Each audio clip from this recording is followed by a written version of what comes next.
Market പ്രൈസിന്റെ പകുതി വിലയ്ക്ക് ഇന്ത്യയിലെ മികച്ച ചില സർക്കാർ ഓഹരികൾ സ്വന്തമാക്കാൻ ഒരു അവസരം ലഭിച്ചു കഴിഞ്ഞാൽ നിങ്ങൾ എന്ത് ചെയ്യും? സർക്കാർ ഓഹരികൾ എന്ന് കേൾക്കുമ്പോൾ തന്നെ പലരുടെയും മനസ്സിൽ വരുന്നത് ഒരു തരം മെല്ലെപ്പോക്കും കാര്യമായ വളർച്ചയൊന്നും ഇല്ലാത്തതുമായിട്ടുള്ള ഒരു ചിത്രമാണ്. എന്നാൽ ആ ഒരു ധാരണ മാറ്റാൻ സമയമായിരിക്കുന്നു. കാരണം അടുത്ത ബുൾ റാലിയിൽ മികച്ച മുന്നേറ്റം പ്രതീക്ഷിക്കുന്നതും നിങ്ങളുടെ നിക്ഷേപം താരതമ്യേന സുരക്ഷിതമായിട്ട് വളർത്താൻ സാധ്യതയുള്ളതുമായിട്ടുള്ള ചില നവരത്ന ഓഹരികളെ കുറിച്ചാണ് നമ്മൾ ഇന്ന് പരിചയപ്പെടാൻ പോകുന്നത്. എന്തുകൊണ്ടാണ് ഈ സ്റ്റോക്കുകൾ ഇത്ര ആകർഷണീയമായ വിലയിൽ ലഭിക്കുന്നത്, എപ്പോൾ വാങ്ങുന്നതാണ് നല്ലത് എന്നൊക്കെ നമുക്ക് വിശദമായിട്ട് ഈ വീഡിയോയിൽ പരിശോധിക്കാം. Welcome to the eye opener video of Dhanam smart savings and investment solutions.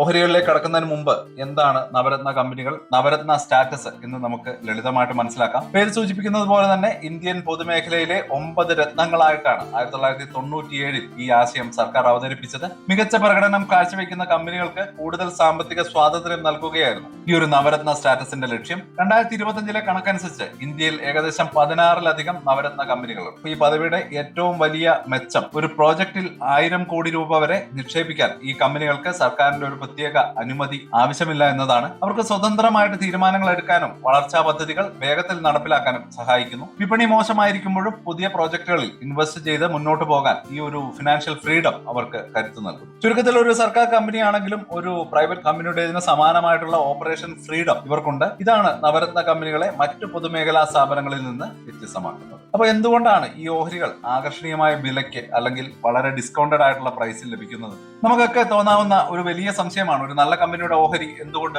വില കുറഞ്ഞു കാണപ്പെടുന്നു? ഇതിന് പല കാരണങ്ങളും ഉണ്ടാകും. ചിലപ്പോൾ മാർക്കറ്റ് മൊത്തത്തിൽ താഴേക്ക് പോകുന്നത് കൊണ്ടാകാം, അല്ലെങ്കിൽ ഇൻവെസ്റ്റേഴ്സിന് ആ ഒരു പ്രത്യേക സെക്ടറിനെ താൽക്കാലികമായിട്ട് അവഗണിക്കുന്നത് കൊണ്ടാകാം. പൊതുമേഖലാ ഓഹരികളോടുള്ള പൊതുവെയുള്ള താല്പര്യക്കുറവും ഒരു കാരണമാണ്. ഇവിടെയാണ് നമ്മൾ ബുക്ക് വാല്യൂ, മാർക്കറ്റ് പ്രൈസ് എന്നീ ആശയങ്ങൾ മനസ്സിലാക്കേണ്ടത്. വളരെ ലളിതമായിട്ട് പറഞ്ഞാൽ, ഒരു കമ്പനി അടച്ചു പൂട്ടുകയാണെങ്കിൽ അതിന്റെ എല്ലാ ആസ്തികളും വിറ്റ് കടങ്ങൾ കൊടുത്തു തീർത്ത ശേഷം ഓരോ ഓഹരി ഉടമയ്ക്കും തിരികെ കിട്ടുന്ന തുകയാണ് ബുക്ക് വാല്യൂ എന്നത്. എന്നാൽ മാർക്കറ്റ് പ്രൈസ് ആ ഓഹരിക്ക് നിക്ഷേപകർ നൽകാൻ തയ്യാറാകുന്ന വിലയാണ്. ചിലപ്പോൾ മികച്ച ആസ്തിയുള്ള നല്ല കമ്പനികളുടെ ഓഹരി വില പോലും അതിന്റെ യഥാർത്ഥ മൂല്യമായ ബുക്ക് വാല്യൂവിനേക്കാൾ താഴെയാകും. ഇതിനെയാണ് നമ്മൾ അണ്ടർ വാല്യൂഡ് സ്റ്റോക്ക് എന്ന് വിളിക്കുന്നത്. അങ്ങനെ ഒരു സാഹചര്യമാണ് പല നവരത്ന ഓഹരികളിലും നമ്മൾ കാണുന്നത്. ഇത് ലോങ് ടേം ഇൻവെസ്റ്റേഴ്സിന് കുറഞ്ഞ വിലയിൽ ഓഹരികൾ സ്വന്തമാക്കാനുള്ള മികച്ച അവസരമാണ് നൽകുന്നത്. അത്തരത്തിൽ ആകർഷണീയമായ വിലയിൽ ലഭിക്കുന്ന വലിയ ഒരു ഫോർവേഡ് മൂവ്മെന്റ് പ്രതീക്ഷിക്കുന്ന 3 നവരത്ന ഓഹരികളെയാണ് ഇന്ന് നമ്മൾ പരിചയപ്പെടുന്നത്. നമ്മുടെ ലിസ്റ്റിലെ ആദ്യത്തെ താരം അലുമിനിയം രംഗത്തെ അധികായനായിട്ടുള്ള നാഷണൽ അലുമിനിയം കമ്പനി അഥവാ നാൽകോ ആണ്.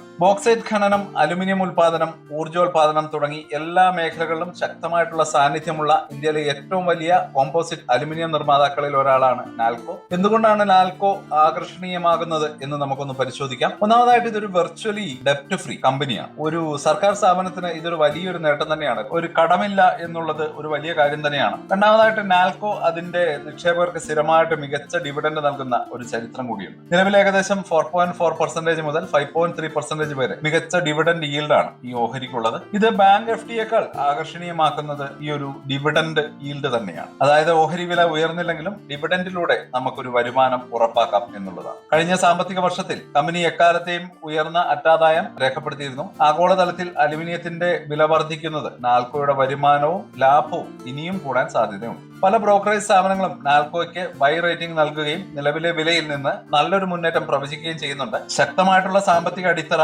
കടമില്ലായ്മ, മികച്ച ഡിവിഡൻഡ്, വളർച്ചാ സാധ്യതകൾ ഇവയെല്ലാം നാൽകോയെ ഒരു മികച്ച നിക്ഷേപ അവസരമാക്കി മാറ്റും. നാൽകോയുടെ ഒരു ടെക്നിക്കൽ അനാലിസിസ് ഡീറ്റെയിൽസ് കൂടി ഇവിടെ കൊടുത്തിട്ടുണ്ട്. ഒരു ബൈയിങ് സിഗ്നൽ പല അനലിസ്റ്റുകളും നാൽകോയ്ക്ക് കൊടുക്കുന്നുണ്ട്. അതുപോലെ തന്നെ നാൽകോയുടെ ടെക്നിക്കൽ ഡീറ്റെയിൽസ്, അതുപോലെ തന്നെ നാൽകോയുടെ മൂവിംഗ് ആവറേജുകൾ, സപ്പോർട്ട് ആൻഡ് റെസിസ്റ്റൻസ് ഇവയൊക്കെ ഇവിടെ മാർക്ക് ചെയ്തിട്ടുണ്ട്. രണ്ടാമത്തെ ഓഹരി എഞ്ചിനീയേഴ്സ് ഇന്ത്യ ലിമിറ്റഡ് EIL നമ്മുടെ ലിസ്റ്റിലെ രണ്ടാമത്തെ കമ്പനിയാണ്.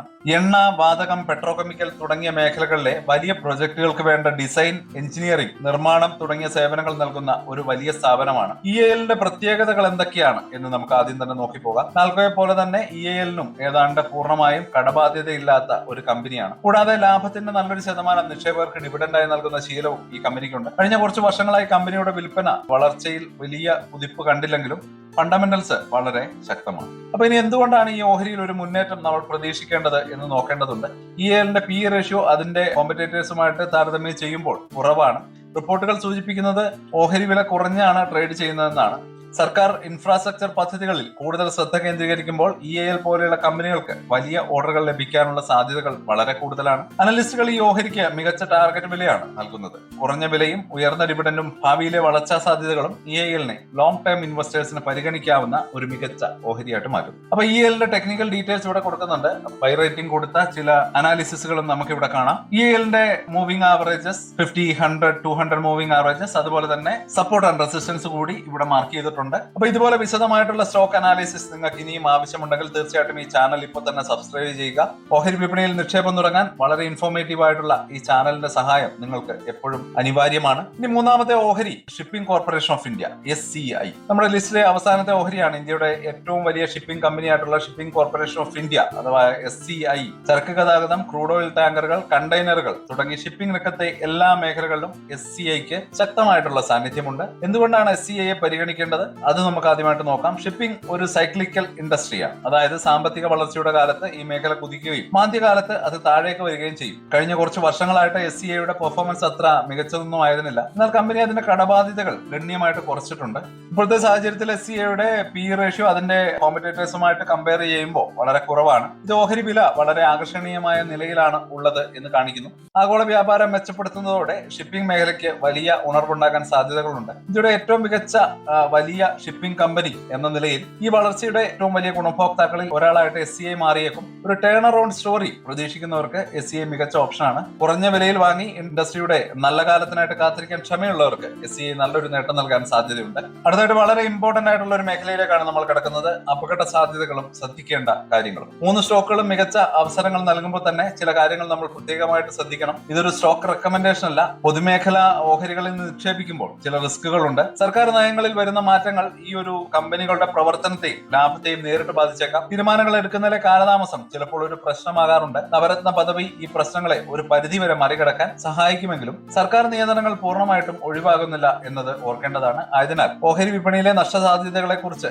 എപ്പോഴും നിങ്ങൾ ബോധവാന്മാരായിരിക്കേണ്ടതുണ്ട്. ഈ കമ്പനികളുടെ ഫിനാൻഷ്യൽ റിപ്പോർട്ടുകൾ, പുതിയ പ്രോജക്ടുകൾ, സർക്കാർ നയങ്ങൾ ഇവയെല്ലാം കൃത്യമായിട്ട് നിരീക്ഷിച്ച ശേഷം മാത്രം നിക്ഷേപ തീരുമാനങ്ങൾ എടുക്കുക. അത് വളരെ ഇമ്പോർട്ടന്റ് ആണ്. ഇനി നമുക്കൊരു കൺക്ലൂഷനിലേക്ക് കിടക്കാം. ഇന്ന് നമ്മൾ ചർച്ച ചെയ്തത് 3 നവരത്ന ഓഹരികളായിട്ടുള്ള നാൽക്കോ, EIL, SCI എന്നിവയാണ്. ശക്തമായിട്ടുള്ള ഫണ്ടമെന്റൽസും വളരെ ആകർഷണീയമായിട്ടുള്ള വിലയുമുള്ള കമ്പനികളാണ്. നാൽക്കോ അതിന്റെ കടമില്ലാത്ത അവസ്ഥയും ഉയർന്ന ഡിവിഡൻഡ് കൊണ്ട് ശ്രദ്ധ നൽകുമ്പോൾ EIL കുറഞ്ഞ മൂല്യത്തിലും ഭാവിയിലെ ഓർഡർ സാധ്യതകളിലും വേറിട്ടുന്നു. SCI ആകട്ടെ ഒരു സൈക്ലിക്കൽ ഇൻഡസ്ട്രി തിരികെ വരുമ്പോൾ വലിയ നേട്ടം നൽകാൻ സാധ്യതയുള്ള ഒരു ഓഹരിയാണ്. അപ്പോ ഈ ഓഹരികൾ നിങ്ങളുടെ പോർട്ട്ഫോളിയോയ്ക്ക് ഒരു മുതൽക്കൂട്ടാകുമോ എന്ന് തീരുമാനിക്കേണ്ടത് നിങ്ങൾ തന്നെയാണ്. ശരിയായ പഠനത്തിലൂടെയും ക്ഷമയോടെയുള്ള നിക്ഷേപം നൽകുന്നതിലൂടെയും നിങ്ങൾക്ക് മികച്ച നിക്ഷേപ നേട്ടങ്ങൾ തന്നെ ഉണ്ടാകട്ടെ. അപ്പോൾ ഇന്നത്തെ വീഡിയോ നിങ്ങൾക്ക് ഉപകാരപ്രദമായി എന്ന് കരുതുന്നു. നിങ്ങളുടെ അഭിപ്രായങ്ങളും സംശയങ്ങളും താഴെ കമന്റ് ബോക്സിൽ രേഖപ്പെടുത്തുക.